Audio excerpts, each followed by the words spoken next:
চললাম বন্ধুরা মন্দিরে পুজো দিতে। শ্রাবণ মাসের চতুর্থ সোমবারের। তো এতদিন তো কোনো মন্দিরে গিয়ে পুজো দিতে পারছিলাম না, শাশুড়ি মায়ের কাজটা দেওয়া হয়নি তখন। তো এখন তো শাশুড়ি মায়ের কাজ দেওয়া হয়ে গেছে। প্রথম না দ্বিতীয় সোমবারে মনে হয় কাজটা করলাম। তো আজকে তো চতুর্থ সোমবার, তাই যাচ্ছি একটু মন্দিরে গিয়ে পুজো দিয়ে আসি।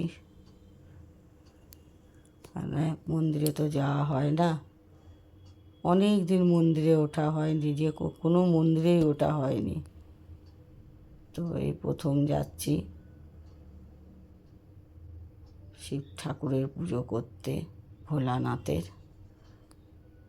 ভোলানাথকে দিয়েই শুরু করলাম মন্দিরে উঠে পুজো করা। আর এই যে মন্দিরে চলে এসেছি, এই মন্দিরেই আমরা পুজো দিই সব সময়। এটা মন্দিরটা নিমতা বাজারের সামনেই, একদম বেলঘরিয়া নিমতা বাজার আছে যেটা, সেই বাজারের সামনে এই মন্দিরটা। এই মন্দিরেই আমরা সব রকম পুজো দিতে আসি।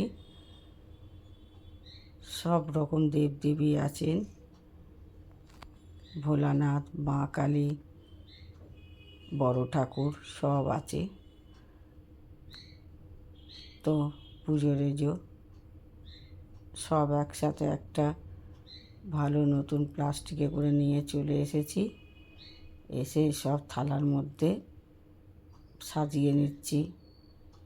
ফুল, বেলপাতা, ধূপকাঠি, মিষ্টি টিষ্টি সব। দুধটাও প্যাকেটে করে নিয়ে এসেছিলাম, ঘটিতে এখানেই ঢেলে নিচ্ছি, কারণ অনেকটা দুধ তো আসতে যদি থালা ধরে নিয়ে আসি যদি পড়ে যায় রাস্তাঘাটে, ওই জন্যেই এরমভাবে নিয়ে এসেছি। তো পুজোটা করে নিই। পিয়া আমি দুজনেই এসেছি, আমি দুজনেই তো একসঙ্গেই উপোস করি। আমি সোমবার উপোস করি, আর পিয়া তো পুরো শ্রাবণ মাস 1 মাস নিরামিষ খায়। আর এবারে তো আমারও 1 মাস নিরামিষ খাওয়া হয়ে যাচ্ছে বেশিরভাগটাই, কারণ নিজের জন্য আর একা কী করবো বলুন, রান্না বান্না।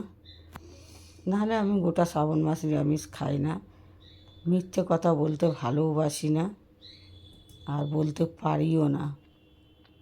এটাই আমার খারাপ অভ্যাস, মিথ্যা বলতে পারি না। তো অন্যবার হয়তো একটু আমিষ রান্না করে নিতাম নিজের জন্যে, কিন্তু এইবারে একদমই হয়নি। কারণ আমার তো গ্যাস নেই, জানেন, গ্যাস সিলিন্ডার নেই, তো জনতার মধ্যেই রান্না করতে হয়। ওই জন্য নিজের জন্য আলাদা করে কিছুই করা হচ্ছে না, ঠেকাঠেকি হয়ে যাবে, এই জন্যে কিছু করি না। ওই পিয়াও যা খায় আমিও তাই খাই। তো যাই হোক বন্ধুরা, রাস্তার ওপর মন্দিরটা তো খুব গাড়ি ঘোড়ার আওয়াজ, তাই জন্যই ভয়েস দিচ্ছি।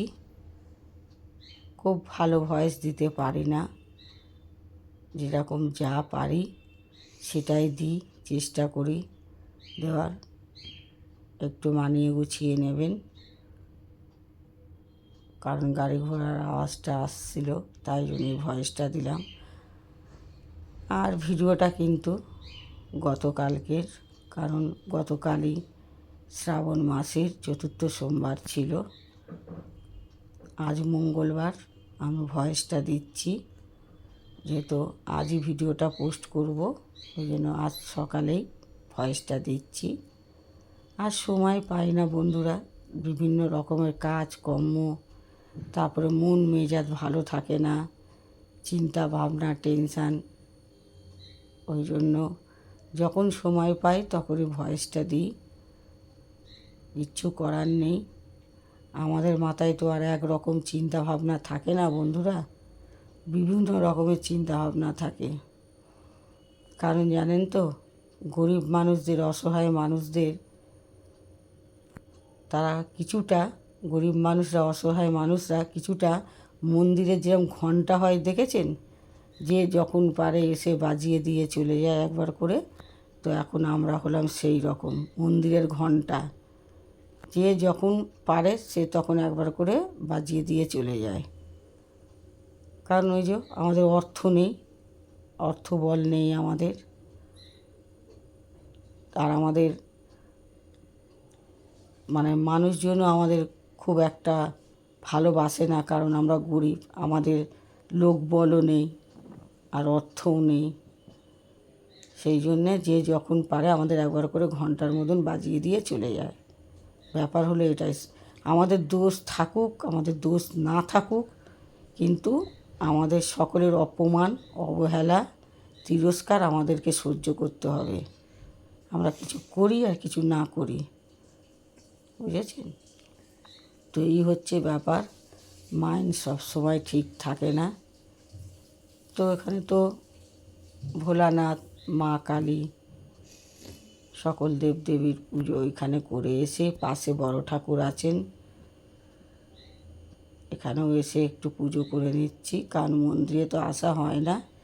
পিয়া আসে, পিয়া বড়বার এসে ধূপকাঠি মোমবাতি দিয়ে যাচ্ছে। আবার বন্ধ হয়ে গিয়েছিলেন শাশুড়ি মার কাজের জন্যে, তো এখন তো দেওয়া হয়ে গেছে, তাই পিয়া আসছে আবার বড় ঠাকুরের কাছে মোমবাতি ধূপকাঠি বড়বার এসে জেলে দিয়ে যায়। আর আমাদের তো ওই বারটার নাম করতে নেই, আমরা বারের ঠাকুর বড় বার এটাই বলি।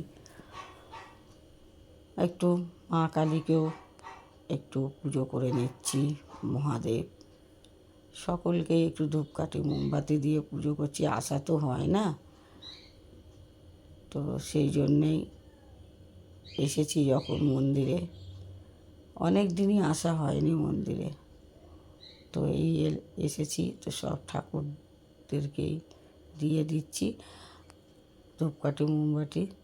তো বন্ধুরা, এবারও আসতে পারতাম কি না জানি না, পিয়ার বাপি বললো তুমি যাও, আমি এদিকে রান্নাটা করে দিচ্ছি। পিয়ার বাপির তো সোমবার ছুটি থাকে, দিনের বেলাটা, রাত্রে থাকে না। তো ও আমাদের সঙ্গে সোমবার নিরামিষই খায়, কিন্তু ও ভাত খায়, ও পরোটা লুচি খেতে পারে না, ও নিরামিষই ভাত খায়। আমরা যা খাই ও তাই খায়, তরকারি, আর শুধু ও ভাত খায়, নিরামিষই ভাত। তো যাই হোক, পুজো তো আমার সম্পূর্ণ হলো বন্ধুরা।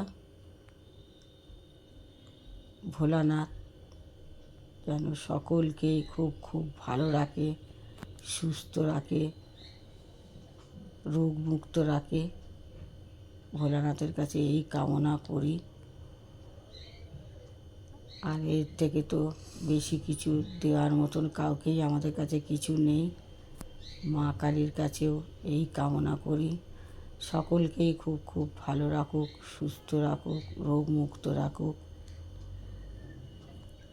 আর কি বলবো বন্ধুরা, আর কি চাইতে পারি বলুন?